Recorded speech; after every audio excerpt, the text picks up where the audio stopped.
Hello दोस्तों, आप सब लोग कैसे हैं। मैं सब लोग को बहुत प्यारा सा एक गीत सुनाने जा रही हूँ। मेरे गीत को ज़्यादा से ज़्यादा शेयर करें, कमेंट करें और मेरे चैनल को लाइक करें। करम फूटी गईलें हाय दैया दैया, करम फूटी गईलें हाय दैया दैया।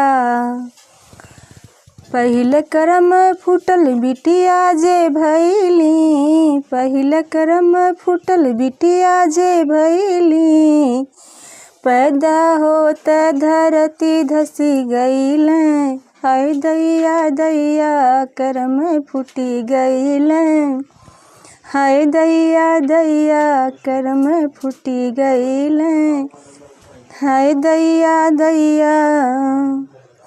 दूसर करम फूटल शादी जे भइलें, दूसर करम फूटल शादी जे भइलें, शादी जे भइलें हो शादी जे भइलें। नैहर छुट्टी गईलें हाय दैया दैया, करम फूटी गईलें हाय दैया दैया।